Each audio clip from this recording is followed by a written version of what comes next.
Councilmember Clark. Here. Councilmember Morgan. Here. Councilmember Peterson. Here. Vice Mayor Brooks. Here. And Mayor Brown. Here. Please join us in the Pledge of Allegiance.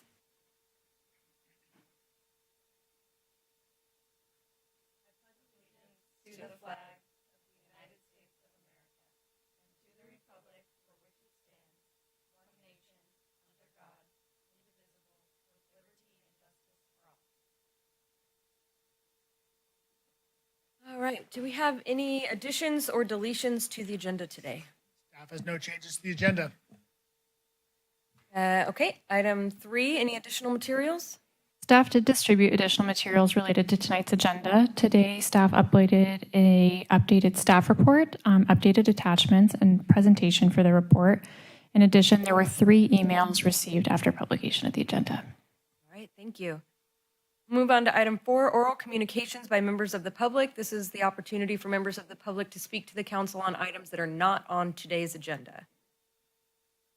Seeing none, we'll bring it back to staff and city council comments. Any comments from staff? None? Council? No? Council? No? All right. We'll move on to the business of the day. General government public hearings, item 6A, update on the wharf resiliency and public access project. And I'll turn it over to Jessica. Hi. Good afternoon, Mayor and Council members. The first few slides of the presentation are for a brief overview, just for the benefit of anybody who may have tuned in over the past couple meetings. So next slide, please. So the current wharf resiliency and public access project is accumulation of many years of planning and fund seeking and funding awards to improve the resiliency in the future of the wharf. Key project elements are widening the wharf, fixing and pilings and deck replacement, restroom addition to really ensure the wharf's long-term resilience. This was publicly bid last summer, and Cushman Contracting won the award for this project and started construction in September of 2023. The remaining scope of the resiliency project, currently the widening portion of the project has been completed, and so has the installation of the restrooms at the base of the wharf. Remaining to address is the buildings, their potential demolition, which we will speak to at length this evening, repairs to the head of the wharf, items for the Capitola Wharf Enhancement Project, and then some other minor items related to the scope of the resiliency project, such as plaque replacement, installing of the security gate, and improvements to the floating dock. Even with the work we're speaking about this evening, project completion is still anticipated for fall of 2023. And then after the project's completed, there will be a future visioning for the wharf and a full public process to look into the future and see what we want out on our facility. Next slide, please. Also, small recap of the building assessments. These were completed in January and February of this year when we had full access because the broken span had been repaired. The Wharf House restaurant is obviously in the most dire situation. It is currently a significant hazard. It has severe structural deficiencies. It's missing that seaward wall. And myself and the building official and an outside source have all confirmed that this building should be torn down. Next slide. Similarly, the boat and bait shop also has severe structural deficiencies confirmed by an independent engineer, and as we spoke about at the last meeting, should also be demoed. Next slide, please. So as a recap, the building demolition process is not just the removal of the building. It starts with content removal. This past weekend, Boat and Bait was able to go out there and take the vast majority of the contents in that building. We were working with them to receive, for them to receive the rest of their contents that they were not able to get this weekend. And then also content removal from the Wharf House, which is a little more complicated given the fact that that building isn't stable, but we are also working with the proper business owner there as well. There are hazmat challenges. There's specifically asbestos in the Wharf House building, and then also some fuel issues associated with the boat and bait operations that all have to be taken care of in a special manner. Then there's the building demolition itself. Staff is in the process of getting emergency permits to do this work. We anticipate to have them next week. There's really the inability to use your typical heavy equipment just due to weight restrictions on the wharf. So while you would typically get a very large crane and a one of those giant poles that you see on TV to like knock down a building. You can't really do that on the wharf. You don't want things going into the ocean. It really just can't handle that weight. So it really will be reliant on manual labor versus mechanical labor to do this demolition. And then also the debris management, similarly needing to use small vehicles to transport the debris from the buildings back to the base of the wharf into dumpsters, and then those dumpsters being continually turned over because that is a small staging space there with also residences. Next slide, please. I think this is the last recap slide. So preserving these buildings really aren't feasible. The extensive repair needed, particularly to the bait shop, would require lifting the building and then rebuilding the foundation. It's unlikely that that building would survive that process. And then even if it did, you would need to address all of the non-compliance issues in the current building code. So that associated high cost really makes it financially impractical to rebuild these buildings as they are. Next slide, please. So at your meeting last Thursday night, we discussed these items. We discussed the funding gap. We did get a report that the $500,000 in the state budget is coming to us. We have filled out all that paperwork. However, the budget is still in a deficit, as we'll go into in following slides. Council directed staff to remove the Portland Loo, which was the small restroom facility to be between the buildings at the head of the wharf for cost savings, and then explore alternative bids. We had reported an estimated cost of about $1 million for the demolition work, demolition being that whole slew of items that we described in a previous slide. Next slide. So the recommended approach for demoing these buildings in tandem with our ongoing project is to obtain these emergency permits, to initiate a change order with our on-site contractor who's already mobilized, has equipment and personnel out on the wharf, which is Cushman, to execute the demolition of these buildings concurrently with the project so the project can continue moving on, also do the repairs under the building once the buildings are demoed, and the duration of this work to be added to the work that we already have going on is 6 to 8 weeks. And again, yes, doing wharf repairs under the buildings, and then upon completion of that demolition, resuming the project and being complete this fall. Next slide, please.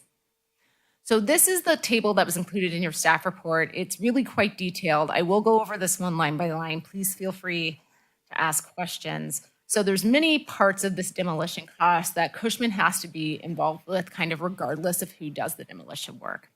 So the staging and coordination, as you know, the staging area for the wharf project is really small. It's limited to that parking area that's adjacent to residences. And this would be a significant different operation to what's currently being done. A demo is very different than obviously building a wharf. So it's supporting a different type of construction mechanism.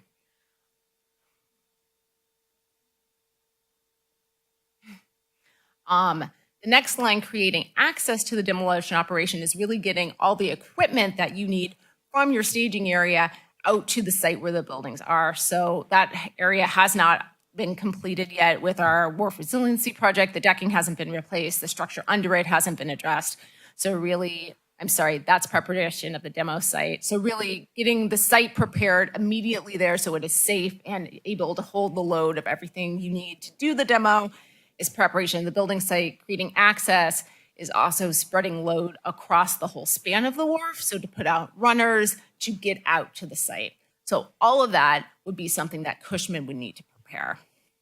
Under this quote, the bait shop demolition would be completed by Cushman Contracting, and then the hazard abatement, so the asbestos in the wharf house, and then the demolition of the wharf house would be done by a separate contractor. This allows both of the buildings to be addressed at one time and really reduces the amount of time that has to be extended to the end of this project. Other costs associated with the demolition is coordination to continue the resiliency project. So obviously there are going to be a lot more people out there and more deliveries to schedule, trash to schedule, more coordination in general.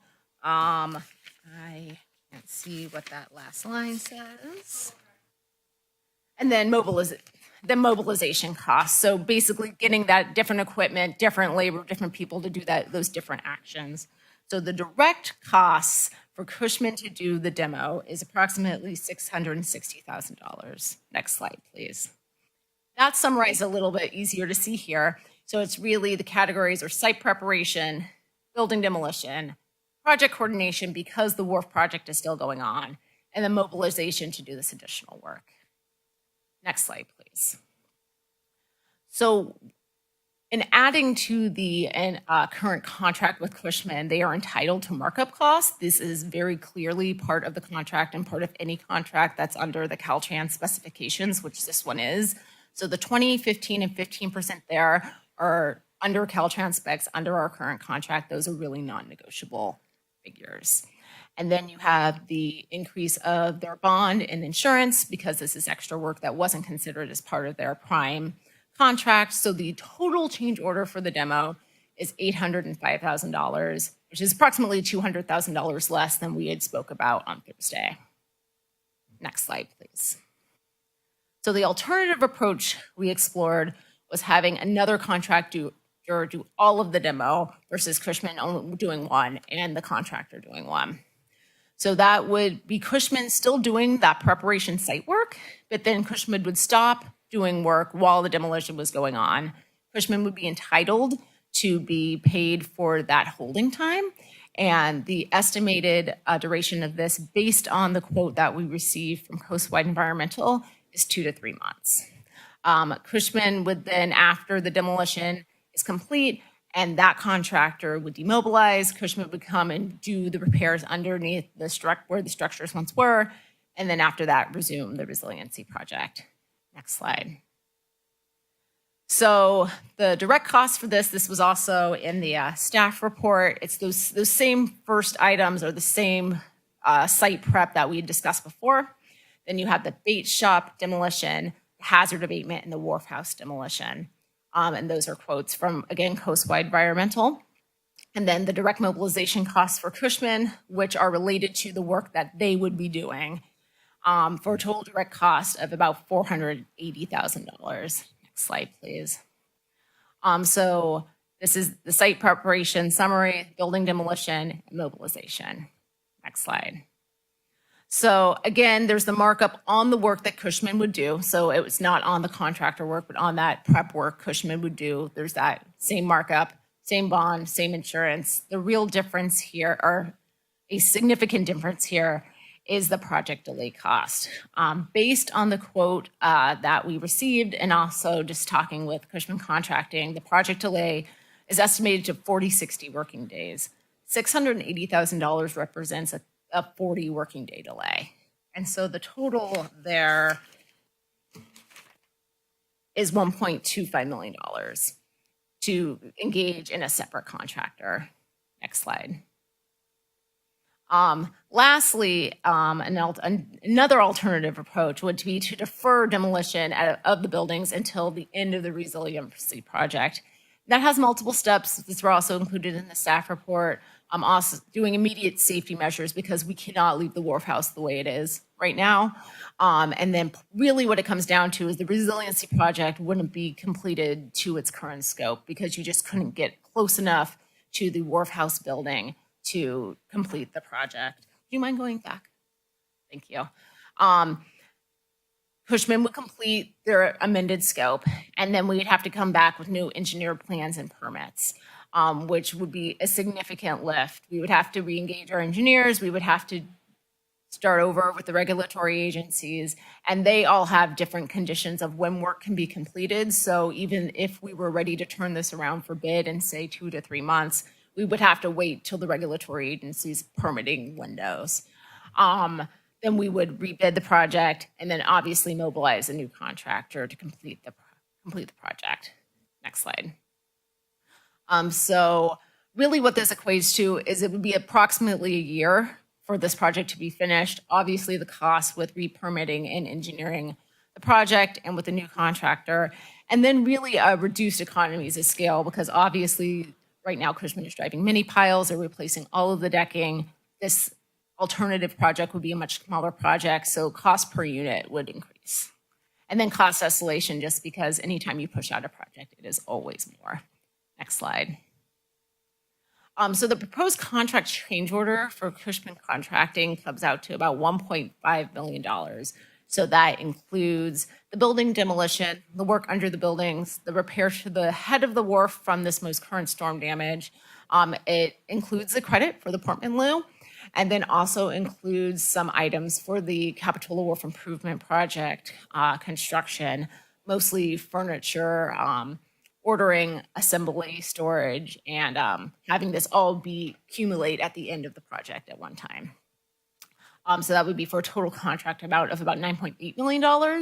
The initial estimate for this whole project prior to any of the second storm damage happening and prior to knowing that we have to take out these buildings was $8.9 million. So we're in about 10% of that initial estimate, which is really, it's amazing, to be completely honest, considering how much the scope has expanded to still be within 10% of the initial estimate. Next slide. The project budget includes a lot of funding from a lot of interested partners. So from the state and from the federal government, sponsored by Senator Laird and Congressman Panetta, Measure F, approved by the voters, insurance, and FEMA is still pending, and then, of course, the CWEP fundraising. So if you consider all of our project funding of 8.9, and then our current contract with Cushman, including their previous change orders and this new change order, we have a project deficit of about $369,000. So this is just a side-by-side of the demolition options. I thought it might be a little easier to discuss when you have the numbers right next to each other. As you can see, the site preparation numbers are exactly the same. The building demolition numbers are the combined Cushman and a contractor versus just using a contractor. Obviously, there's no project coordination if the resiliency project isn't going on in the alternative one. Mobilization, again, is based off of Cushman's costs. And then you have the markups, bonds, and insurance. And then for the second alternative, where Cushman has ceased work, you have the project delay cost. Next slide, please. So next step, assuming that we demo these buildings, the anticipated project completion is in fall 2023. And then we start off a new process, engaging the public on the visioning and interest to future development for the wharf as a whole. The public can receive information on that ongoing effort by signing up on our city website. If you go on the next slide, you go to our main page, scroll all the way to the end. There's a place for email subscriptions, and when you click on that, you get the next page, and there is a specific line for Capitola Wharf outreach. So that is our dedicated place to get on that mailing list. Next slide, please. Also, our clerk's team also does a very good job of putting all of this on our social media pages, so that is also somewhere to find that information as well. So with that, this is the recommendation included in the staff report, and I am prepared to answer any questions you may have. Thank you. Questions? We'll start at this end. Questions? Yeah, great job on getting those numbers down. That's awesome. I'm glad to see that.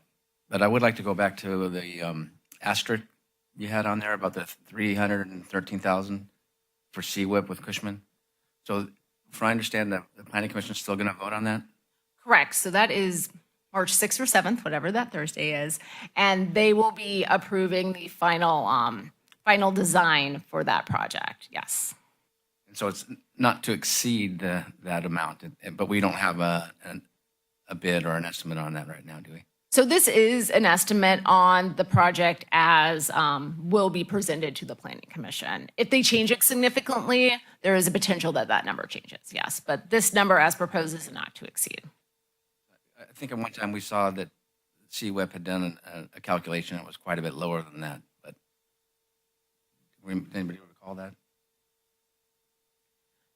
So this number, and I'm sorry I don't have the breakdown for you, is the cost that we put when I believe it was our December meeting that you all allocated another $250,000 to that project, and it had all of the breakdown of all the different components. And so this is all of the furniture components plus the estimated installation cost at that time, and that number is a summation of those numbers from December. That's all I have for now. Thank you. Well, piggybacking off on that, I think we had talked about last meeting potentially not using Cushman for some of the installation, but did we decide that like it would just be more work for us if we were going to do that, like financially, or? That is still staff's recommendation. There is definitely a potential to take that, package it up, and bid it with a different contractor. I will say that will make it more difficult to have it, both of those projects end at the same time. Right. Okay. All right. Cool. I just wanted to clarify that. Thank you. That's all. I just want to be clear that the CWEP funding has nothing to do with the funds that we're allocating for this additional project, right? CWEP has been allocated, there's fish shop designs and lights and benches and all of that. So what we're seeing here has, even though you're including the budgets just for presentation, we're not utilizing any of those funds for this additional change order. We're not using any of those dollars. They still get their $250,000 allocated, and it is what it is, but it has nothing to do with. It's part of that project budget. Right. Yes. Okay. I just want to be clear about that. And so when I look at the $804,000 option 1, and then the 1.2 million option 2, option 3, alternative 3 is just an unknown of extremely expensive option. We just couldn't put a number on it. Is that accurate to assume that? It would be really difficult to give you a straight-faced number for that right now, but I can assure you that it will be significantly more expensive than completing the project now. Got it.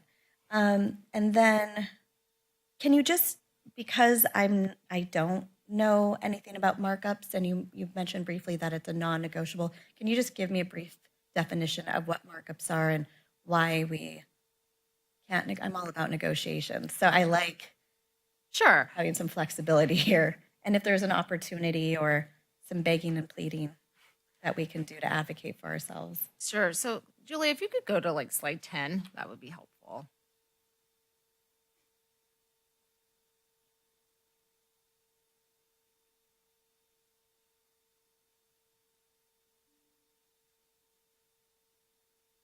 So for each of these items, the price per item is made up of different pieces. So one would be labor cost, one would be equipment cost, and the other one is subcontractor cost. There's also at times materials cost, but that's not something that's being proposed here. So under the Caltrans 2018 standards, Section 8.105, you're allowed, and that is part of our contract by reference. You're allowed to have markups for when you do additional work. And so the labor markup is, 20%. The materials is 15%. Materials and equipment is 15%. And then the subcontractor is also 15%. And the reason that's in the code, it is allows for profit, basically, for the contractor. But that's something, right, that's in the contract by reference, not really negotiable at this point. Okay, and then I just want to confirm that we actually did receive a bid from Cushman, 100% confirming that those markups are accurate, and the $804,000 is on point. Is that true? Correct, 804,880. Yeah, so we actually have the bid or it in place. Okay, and then my second question is just more looking forward, because I know that's really important to the community. We know that these buildings need to be torn down. There's no such thing as a Band-Aid on either one of these buildings as an option. Moving forward, there was a couple sentences you had on there of involving the community in deciding what's to be next. Are we anticipating that you said fall of 2023, but I know you're talking about 2024, because that would be amazing that we had this done last year. But are we anticipating starting those conversations earlier than the ribbon cutting ceremony of fall of 2024 and kickstarting that, or are we going to wait until after? So we're going to be talking about the council's goals for this next year coming up. I think it's in 2 weeks from today. And so I think that's kind of the opportunity for the council to weigh in on sort of what the priority is and where that process will fit. I think we've been thinking that's a project that the Community Development Department would lead. So I think it's going to be kind of up to council's discretion about sort of where that project's going to fit in the overall priorities for community development. And then just for clarity's sake, we're over budget by $300,000 or so on the project. Can you just tell me a little bit about the true impact of that on our overall city budget? And, was this something we we had anticipated the project being more, but we did not anticipate 2 horrible storms. So can you just touch on that? And I know we'll get into it in the goals, but I just know there's a lot of folks listening here about how this impacts Sure. our overall budget. So as the council will recall, prior to last meeting, we had about $2 million in fund balance. That was made up of 500K in sort of the fund balance buffer that we've used in the past, a little bit less than $1 million the council set aside for a future infrastructure project. And then I think some additional cash that was available for use. We adjusted the budget this last week and we needed to adjust the budget down by about 500K. So it took our sort of fund balance position down to about $1.5 million. So with this transfer, it's going to approximately take our fund balance position down to, I think, around $1.2 million. That's fund balance. The city's reserves, both its emergency and contingency reserves, remain 100% funded. So the fund balance is the available cash that we have to use on any individual basis for any individual project. Does that help? It does. I think what would be extra helpful is to talk about how that 1.2 million fund balance is in reference to Measure F. A lot of our community anticipated funds from the Measure F to go to the wharf. Again, not anticipating 2 storms. We have our wonderful wharf project happening. This is above and beyond that scope originally. So does that 1.2 million fund balance include Measure F dollars? Thanks. So no, the $1.2 million fund balance does not include Measure F. All of Measure F has been allocated to projects like the jetty, the wharf, I think the beach loader, the flume. So all of the Measure F revenue that we've received during the pandemic year, we did allocate that year's revenue to public safety, but every other year the money has come in and gone directly into those projects. So the allocation that we're requesting this evening would be general fund dollars. It's not Measure F. Right. Okay. And I'm just trying to think of the right words. When we originally started the wharf project, we had like the work we're going to do in step 1 and then step 2. And what did we call that? That was phases. So we're in phase 1 utilizing, and we're currently in phase 1 of the wharf rebuild. And no, that's not accurate. Well, we kind of have been calling it phase 1, but if you recall, Steve brought forward a pre-phase that we did before the storms. Remember, we redid the steel pilings at the end of the wharf back, I think, in winter 2019. 2019. Okay.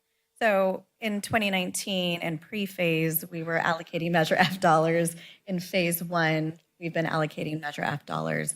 And we obviously aren't into the next fiscal year yet to utilize new Measure F dollars. But our budget meeting is going to be happening in a few weeks to talk about that with a $1.2 million fund balance. Okay, those are all my questions. Thank you. Yeah, I just had a question about the FEMA reimbursements. Like, how much are we expecting, or is there a timeline for that, or any idea of, what we can expect? So FEMA is an ongoing process. I will say they balance it against, your insurance payouts, so you don't double dip. I will also say that our past storms here in December of 2023 have a statewide emergency. So not a federal emergency, but a statewide emergency associated with it. And we have a applicant's briefing for that at the end of next week. So there's also potentially funding there for specific damages from this past winter. It takes a very long time to get money from FEMA. It takes a little less time to get money from the state from emergency purposes. So I wouldn't count on having money in hand for that for probably at least another year. Do you have like a rough estimate of how much we can expect in approximately a year or two? If they fully reimbursed our costs, which they may or may not, I would say a maximum of about $850,000 and probably at least $600,000. But that's kind of based on still being in the middle of the process. So when FEMA comes in, we'll actually be under budget by around 300, right? I think that that's a positive. I mean, it's possible. Half full. It's possible. I mean, I don't know if you just saw the county just had to make an announcement that a lot of their COVID funding was denied from FEMA. So there can be twists and turns in the FEMA reimbursement process. And this, as Director Khan said, this most recent disaster in December wasn't declared a FEMA disaster. So there's a lot of different nuances to it, but we do have some great allies in FEMA who've been supporting the city. And, you know, I think if we can work well with them, that there is definitely a chance for a significant reimbursement here. Thank you. Thank you. So I have just a couple questions. So first, I'm happy to see that between Thursday, when our overall projected project deficit was $1.2 million, and now it's $369,000, that's phenomenal. I know I'm seeing that the demolition costs themselves going from about $1 million to $805,000. I see that $200,000 difference is from our removal of the Portland blue, but the overall bid change went from 1.9 to 1.5, and that's a $400,000 difference. So where'd the other 200,000? Did you just find some cost savings there, or? So the 200,000 is from the Portland Blue, Yeah. as we referenced, and then the placeholder for the demo at the last council meeting was $1 million. We got a more refined bid and kind of a more refined scope, and so now that is projected at 805. Great, okay. And then just to go to the question of Councilmember Clark brought up, so the $313,000 change order for the CWEP things, that'll go to the Planning Commission. And so if we approve that today and not to exceed 313,000, if it goes to the Planning Commission and they somehow find some cost savings, the answer won't be council already said we could spend 313, right? And then if it somehow becomes more, it would need to come back to us. Okay. So this is more of an authorization of up to how much you can spend. It's not an approval of the bid change itself right now. It's an approval, it's an authorization for you to make a bid change of up to 313,000. But the Planning Commission still needs to look at that first. Right, based on the outcomes of the Planning Commission meeting on the 7th, correct? Okay. So as long as it's 313 or under, there's no difference between us approving this now and it going to the Planning Commission, or it going to the Planning Commission and then us approving it. It's the same outcome. Okay. What does the next month look like? So I know we're kind of looking at timelines and 6 to 8 weeks for this and 2 to 3 months for that, but just looking at a linear timeline from here to, let's say, April 1st, the next month, when are people going to start seeing buildings come down if we approve this today? So the intent would be to be out there on March 11th. So the abatement of the wharf house would have to be shored up and abated. So that would be the first step of that. And then if we go with the staff recommendation, they would both be coming down at the same time. So the first visual would probably be the boat and bait. And that would be on March 11th, or that would be, if March 11th is the abatement, how long does that take? I'm just trying to get a sense of when we might want to warn people. It's going to be visually jarring, I think. And I'm just trying to get an idea of when we might want to let people know to expect that. And if we don't have that answer now, that's fine. But if at some point we could get some kind of timeline of when we can expect that people are actually going to start seeing buildings come down. You can definitely provide that. Thank you.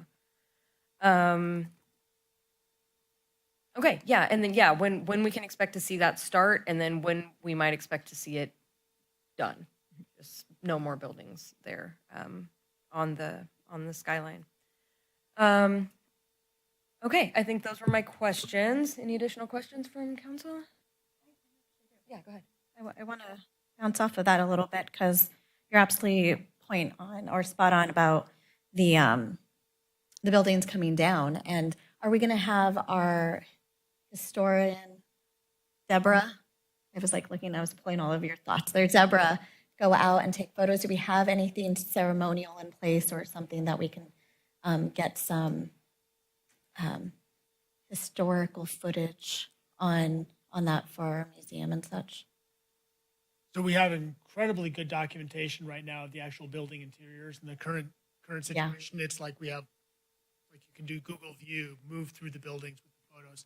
I think we can tap into Deborah and probably during the demo process.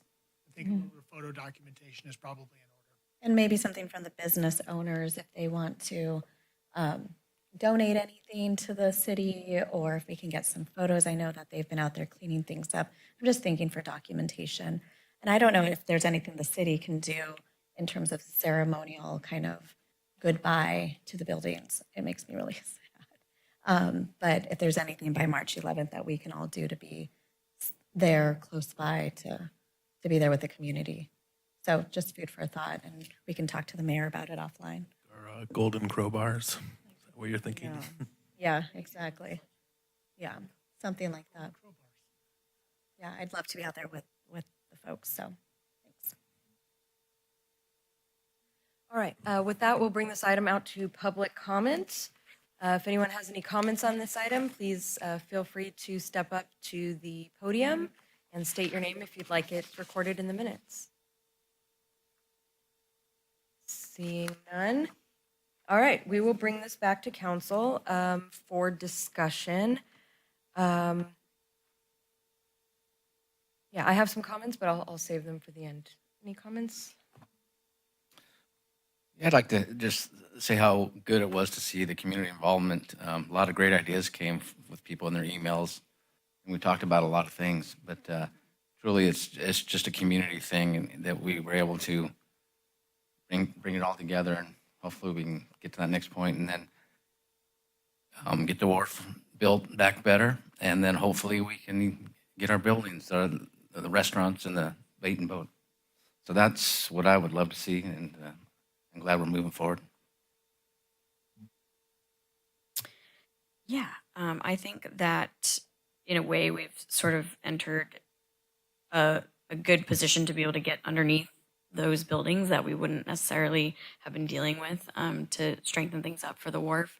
And after all, this is what this project is about. It's about the wharf. And so I'm happy to see that we can do some steps and not lose a ton of time on the project. I think that's important to a lot of people as well. So yeah, I definitely want to echo what Joe said.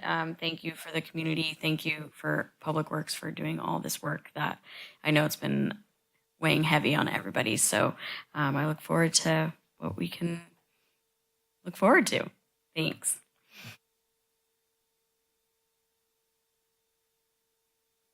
Well,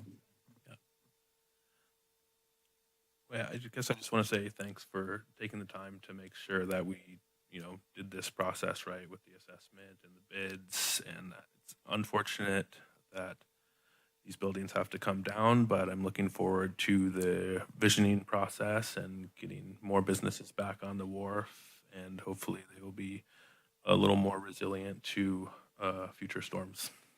Thank you. And I would just add that there's something special about what we see in the room this evening. So I know folks can't see behind us, but our entire staff is here who have worked endlessly and will have to continue to work really hard because this project is far from completion. Well, not far. The light is at the end of the tunnel. But so I just really want to say thank you. And we don't get to see all of you late at night on our regular council meeting time. So thank you for being here, and thank you for being part of this journey with our community during these really, really hard times. So we thought January 20, what was that first storm, 22? I'm getting my years mixed up. That's how bad it is. This has been rough for all of us. So I know it's hard for the community. And yeah, so, and thank you, Jessica. Your expertise shines brightly through, and your leadership really means a lot. So thank you, and thank you to our city manager. So the recommendation this afternoon, unless there's, are we good? Okay. Is to approve change order 5 to Public Works agreement with Cushman Contracting for Wharf Project in an amount not to exceed a lot of money, $1.5 million, and adopt a resolution amending the 23-24 adopted budget to allocate an amount not to exceed $369 for additional project expenditures. Has anything changed since our conversation? I don't think so, right? We're good with the CWEP stuff? Okay, so I'll go ahead and make a motion to adopt staff's recommendation this afternoon. I can second that. All right, we have a motion and a second for the sake of discussion. Any further comments on this end? No? Any further comments on this end? Okay. I just want to make a couple really quick comments. As mentioned, thank you all for the community involvement. I know our hearts all kind of have collectively sunk in hearing that we were going to be losing these buildings. And now we're going to move forward in a process together and what comes next.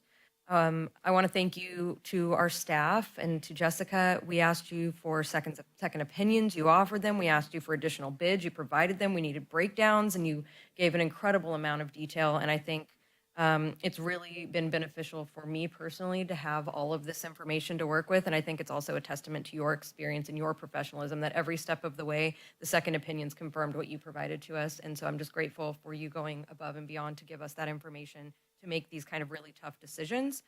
I'm happy to see that the cost savings that we're looking at today has brought the change order down well below 15% to the kind of 10%.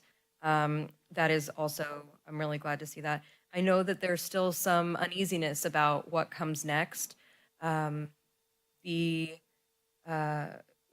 is one of the first steps. I've been in conversations with the governor's administration about seeking funds for interim options and long-term process and procedure. We're hopeful that this will be of benefit to us as we move forward in this process. In the meantime, I think we have a motion and a second. All right. We have a motion and a second. All in favor, say aye. Aye. Any opposed? Any abstentions? Motion carries unanimously. All right. Thank you, everyone. That brings us to item 7, which is our adjournment. We'll adjourn to our next special city council meeting on March 6th at 6 p.m. Until then, take care of yourselves, take care of each other. Have a good one.